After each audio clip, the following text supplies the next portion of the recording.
Bien le bonjour, bienvenue sur Cocotte TV. Aujourd'hui, je vais vous parler du Challenger, comme c'est écrit ici, qui est le clavier d'entrée de gamme à destination du hardcore gamer, proposé par TT Esports by Thermaltalk. Vous voyez, j'ai travaillé mon accent anglais, j'ai fait beaucoup d'efforts. Donc il s'agit d'un clavier entrée de gamme qui doit être proposé, si mes souvenirs sont bons, autour de la trentaine-quarantaine d'euros. Il n'y a pas bien longtemps, on avait essayé celui-ci, vous voyez, ils sont très copains, ils sont presque pareils, qui est le Challenger Pro, placé juste au-dessus dans la gamme. Vous le verrez, il y a des différences non négligeables, je vais y revenir. Donc, classique, une boîte noire et rouge, comme à chaque fois chez TT Esports. Évidemment, on ouvre.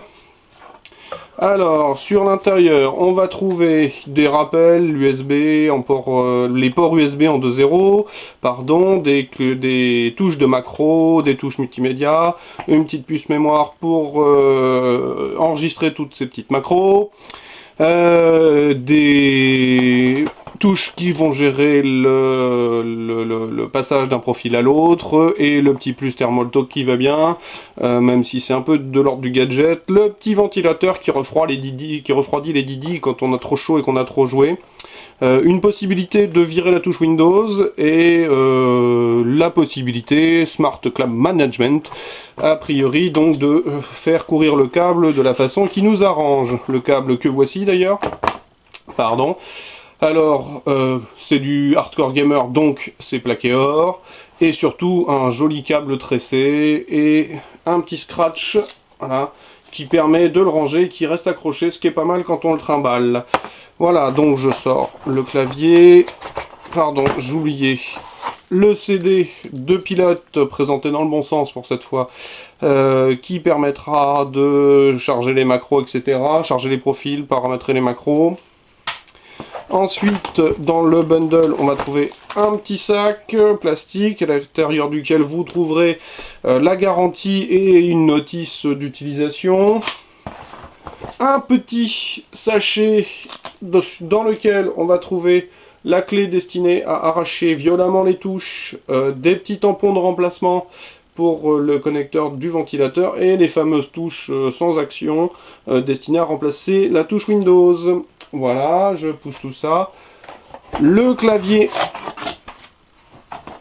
hop, en lui-même, le voici.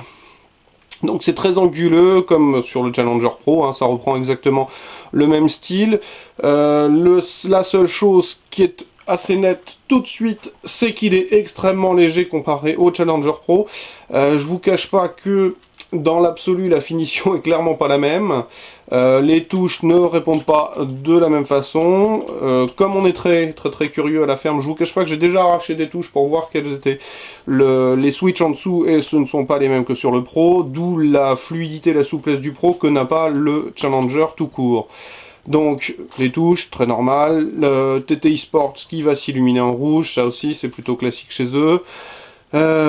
Les fameuses touches, je me rapproche, multimédia, augmentation, baisser le son, les profils, voilà, et donc évidemment, je le sors, le petit ventilateur qui va vous permettre de se refroidir les doigts, qui vient ici. Voilà.